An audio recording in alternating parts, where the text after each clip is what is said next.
देखिए, इस वक्त देश प्रधानमंत्री जी की जो कार्यशैली है वो ये हो गई है कि देश के अंदर किसी भी राज्य में अगर विपक्ष की बीजेपी के अलावा किसी सरकार होगी तो उस सरकार को काम नहीं करने देंगे। ये बहुत ज़्यादा खतरनाक है। प्रधानमंत्री किसी भी देश के एक फादर फिगर की तरह होते हैं। चुनाव में हम आपस में लड़ें, लेकिन चुनाव होने के बाद एक बार अगर कहीं कोई सरकार बन जाए तो उस सरकार को पूरी तरह से सपोर्ट देने की जिम्मेदारी और उसके साथ खड़े होने की, उसको अच्छा काम करने में मदद करने की जिम्मेदारी प्रधानमंत्री जी की होती है।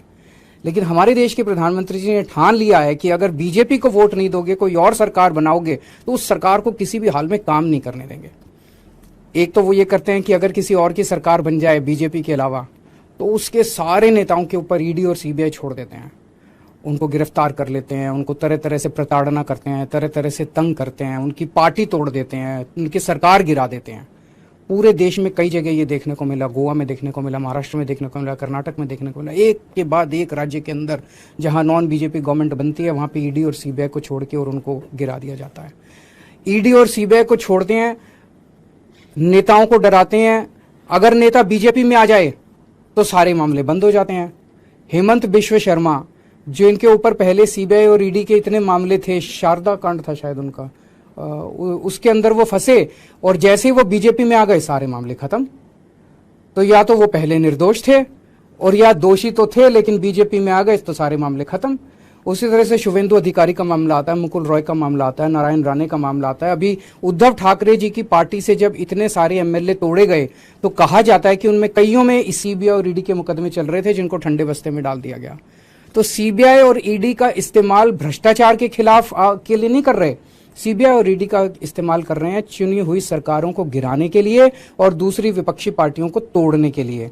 दिल्ली के अंदर जिस तरह से इन्होंने मनीष सिसोदिया जी और सत्येंद्र जैन जी को गिरफ्तार किया, दोनों के पास शुरू में इन्होंने बहुत लोग भेजे कि केजरीवाल का साथ छोड़ दो और आप बीजेपी भारतीय जनता पार्टी के अंदर आ जाओ। केजरीवाल आज अगर वो दोनों मेरा साथ छोड़ के और बीजेपी में चले जाते तो आज वो जेल में नहीं होते, उनके ऊपर किसी तरह के मुकदमे नहीं होते। तो जाहिर तौर पे उनके ऊपर जितने मुकदमे हैं सारे झूठे हैं, लेकिन वो भी डटे हुए हैं।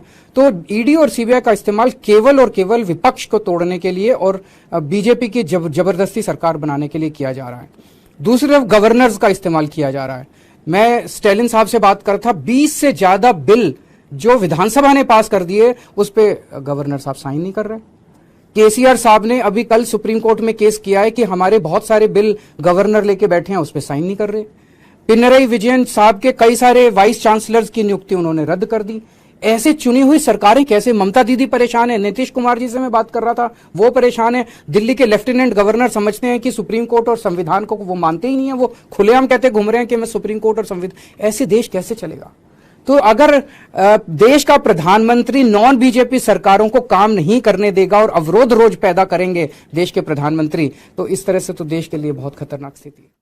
नमस्कार दोस्तों, बीसीआर न्यूज में आपका स्वागत है। मैं हूं आपका होस्ट एंड दोस्त अजय शास्त्री। उम्मीद है आपको यह हमारा वीडियो अच्छा लगा होगा, तो आप इसको शेयर कीजिए और लाइक कीजिए और साथ साथ हमारे चैनल को सब्सक्राइब भी कीजिए। जी हाँ, ऐसे ही नए वीडियो के साथ फिर आपके साथ हाजिर होंगे। तब तक के लिए आपसे अलविदा लेते हैं। भारत माता की जय, वंदे मातरम। जय हिंद दोस्तों।